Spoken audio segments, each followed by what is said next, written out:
George Smiley is in many ways a quintessential English character. What is it about him, do you think, that appeals to Americans? I think it fascinates them that there is nothing up front, that whatever is going on in him is very modest. He can't do all the things the Americans like to do. He dresses badly. He doesn't like cars. He's very thinky. He's very romantic as a figure. Wonderful at work, no good at his private life. Always somehow uncomfortable in what he's wearing and what he's thinking. He's one of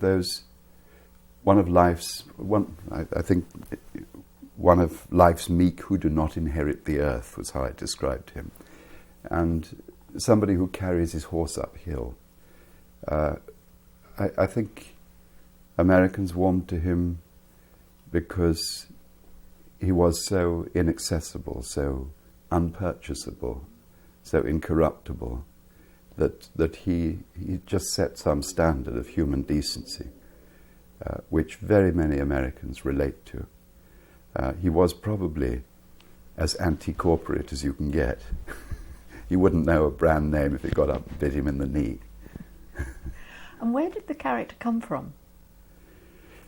Well, I don't think you get character anywhere except from yourself. But having said that, when you're characterizing also by physique and by voice and those things, I think there were two people who were closest to him, most formative in my life. One was my mentor, if you like, who was the chaplain at my school and then later, by accident, the senior tutor at my college, a man called Dr. Green, Vivian Green, who was very sort of withheld and very donnish and had that sort of rather strange voice, and was tremendously observant and an extraordinarily good judge of human character, and a brilliant committee man who always led from the back. And I loved that combination of super intelligence and superhumanity, which, I mean, Vivian's now very old, but it still characterizes him, I think. And then, when I was in the secret world, I shared a room with a man called John Bingham. That was his writing name. And he was, in real life, the Lord Clanmorris. And he was an old trooper of the secret world. And I think that John's appearance, more than anything, he was very pudgy and misted spectacles. And he was best, strangely, with women. When he had women case officers, women's sources, and those people, he had some extraordinary, non-aggressive humanity again that women espouse. He wasn't, he was anything but homosexual, but he had that tender emanation that many homosexual people have for women, and the unchallenging sympathy.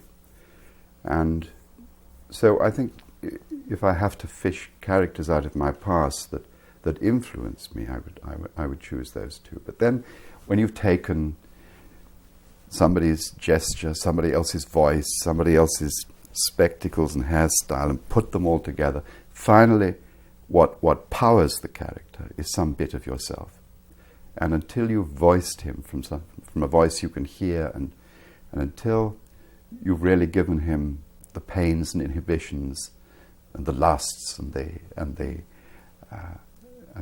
hopes that you can identify with, you're not really going to make character. Did Alec Guinness's portrayal of George Smiley affect the writing of Smiley's people? I don't think so. Well, I say now it didn't. I think that certainly Alec's characterization hastened the end of George Smiley. I felt that the character had been taken away from me, that the huge public identification with Alec as the Smiley figure, in a sense, limited my hand. When you've got somebody who briefly is as loved as that and is so espoused by the public and was personified in Alec, you can't suddenly make him a paedophile. You know, I mean, as it were, you have got to go with the flow that you have created. And I think it was that more than anything that determined me to leave the feast at its height and bury Alec and bury Smiley. Certainly his voice, because I am a bit of a minor bird, it kept going through my head when I was writing his lines for him. And that was fun. But as I say, I just thought, no, this is great. Been there, done it. Now I'm going to wrap this up. I had originally thought I would set a whole lot of Smiley stories all over the world, and that this endless face-off between the two great monoliths could go on and on. With Tinker Tailor, you have a sense that the thing is interminable, the Cold War. But by the time I got to Smiley's People, which was 2 books later, there was another book in between, I had a very strong instinct that the Cold War was running out and that the knight was dying inside his armour, as somebody clever said. And so by the time Carla comes across the wall at the end, for me that is the interior rotting of the Soviet Union. And the fact that the opposition to Moscow comes, for example, from Estonia, and it also stemmed from a conviction that the Russian Empire itself couldn't hold together, that it was being placed under such vast economic pressure by the American defense strategy that they were plundering their country to the point where they would collapse it. And when I first got to Russia, it wasn't until 1989 that I was able to go, that they would have me in, and my former employers would let me go. That was exactly what I saw. And on the street and everywhere. I mean, a country that can't run a grocer's shop in a main town, it was just, everything was being wrecked and burglarized for this ludicrous Rolls-Royce they were building in the middle of their economy, the defense system. And I was convinced, firstly, that they had the capacity to start a war but not to wage it. And secondly, that they simply couldn't hold their own country together, their whole empire together any longer. And it took, the dear old CIA was still saying in 1990 that the whole perestroika was a game, and that the collapse of Russia was just an apparent collapse. We should all be aware that we were being fooled again. But you actually just had to get out in the street and see the way Russians were living, see their appetites. They were being westernized against their will. So, which is a long way of saying that Smiley's People was written in a different kind of atmosphere, from my part, with a different feeling. Right. And the very end is, to me, tremendously important, because 2 things had gone wrong in the monoliths. The West had too much adopted the methods and the antagonisms of the Soviet bloc. And that was Smiley's shame, that he'd used Carla's methods to bring Carla over. The blackmail. Sorry? The blackmail. The blackmail. And that on Carla, on his side, had succumbed to the, if you like, to the humanitarian appeals of the West, because he was vulnerable through love, his love for his mentally defective daughter. Right. Going back to the film Smiley's People, you were heavily involved in the screen adaptation, but not on Tinker Tailor. Not on Tinker Tailor. No, we had a wonderful writer on Tinker Tailor, Arthur Hopcroft, a great pro. Arthur, a slight North Country accent, would not let me in an inch, very wisely. I mean, we talked wonderfully, all of us, I think, about what we were doing.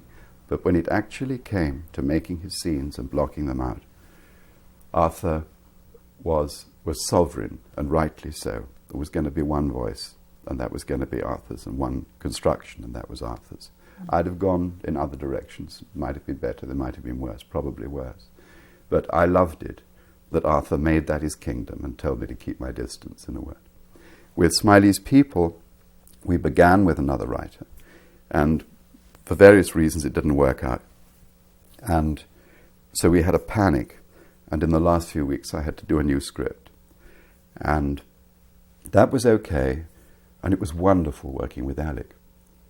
Again, I mean, we sat on that sofa, and we were really in a hurry, and Alec would be coming in the early morning, and we'd be looking at the lines I'd written the previous night. And from him, you learned really what acting was about. And he said, no, I don't need those lines. No, I know what I should be doing there. And then when you saw the scene, you realized he was acting with his back. It was quite extraordinary. And so he not only visualized the scene, he knew where the energy came from. He knew when the scene was his and he was providing the energy, and he knew, of course, when he was merely responding, but responding so significantly that if the director wasn't careful, he'd steal the scene anyway. I mean, he could do nothing on screen better than anybody I've ever seen do nothing, with the possible exception of Noel Coward. And when he was the fusses that he used to have were always about being put up against actors who were a little less than professional. Beryl Reid, who played Connie Sachs, had been everything. She'd been on music hall, she was a comedian and whatnot, and she really knew how to catch the audience. And Alec was terrified of her, and they had to make a kind of peace between them. And those were the bad days when he was shooting with her. But because we had a script crisis, I think, then that was really a masterclass with Alec. And he would write down to, I don't think we need a comma there. Did you find it easy to let go of your books and allow someone else to adapt them? Well, I'm nothing if not an old whore now. I've been through the process a good few times. We're doing it now with The Constant Gardener. I feel now, I have learned to feel, that the writer of origin has very little to say.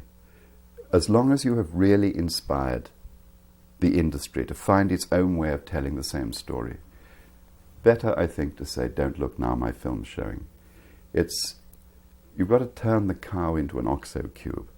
You've got to reduce the original work to something so small and visual, and still tell the same story. I don't think the writer of origin, in this case myself, can afford to be overprotective. I want it to work as film, not as book. I hate it when people say, smarmily, oh, I thought the book was much better. Quite often it is, but then probably it shouldn't have been made into a movie at all. But, of course, television of this length is not film. Television is a hybrid. It's not movie, I mean. Television is still a talk medium, where you can have two talking heads for 15, 20 minutes, and people aren't reaching for their popcorn. It's in their houses, and they're expecting to have to listen and watch at the same time. The scenarios, the screens, I beg your pardon, the scripts of big motion pictures now are really boiled down to primeval grunts. We don't expect to hear a line that we remember, hardly do. But still in television, particularly of this length, you're really talking to people's ears as well as to their eyes. You've said that English society offers a particular comedy of manners that lends itself very well to suspense. Yes. I wondered if you could enlarge on that. Well, we have a nice example of it in Gosford Park at the moment. I think where you've got structured hypocrisy, you've got great tension. And when you've got people pretending to be one thing and actually doing another, you've got mystery. So when Agatha Christie took to her country house, she knew exactly what she was talking about. In her world, if the butler slept with the mistress of the house, that was an appalling thing to do. The moment you start moving the pieces around and making them do unexpected things, when butlers no longer behave like butlers and policemen don't behave like policemen, you've got a kind of wonderful tension. And you have so much pretending in the English middle classes, particularly in my generation. People pretend their sexuality, pretend their origins, pretend that revealing the truth just is sometimes very dramatic and very contrary and oppositional. And when you get something as isolated as a foreign embassy or a secret service, where the winds of change are simply not passing through the building, you get a kind of ossification of attitudes which makes the situation even more tense. So I used the secret world to try and do duty and try to duty for and to express the big overt world we all live in. It was to catch what I call the national subconscious actually at work and at prayer. How do you keep up with ever-changing espionage tactics in the world today and still give your books that sense of timelessness? Well, I don't know the first thing about espionage tactics anymore. In the last book I wrote, I'd write by hand. I'm a complete stranger to the television screen, the computer screen. In the last book I wrote, I had my protagonist working on his wife's computer. He was computer illiterate. He had to get a little boy in to help him do that. And then halfway through the book, I got so sick of being told how these things worked that I had him go down to the sea's edge and throw it into the sea. And after that, we didn't use it. I don't think the kind of stuff I write is dependent on technical knowledge. I actually think, as a matter of philosophy, that at the root of it, however many bank computers you've got and however many clever ways you've got of following people with helicopters and God knows what, actually it is human behavior that matters. And I'm really fascinated not by what goes on in the computer, but what goes on in the human heart. And if I can go on creating situations that to my mind posit constantly that tension between individual conscience and collective behavior, then I think I'm doing my job. And if I can use the secret world to give me the stage on which to do that, then I'm very grateful. If I'd gone to sea when I was a child, I'd still be writing about the sea now. If I'd gone into business, I'd be writing about commerce, I expect. I got my element then. And my element has not really been invaded by modernity at all.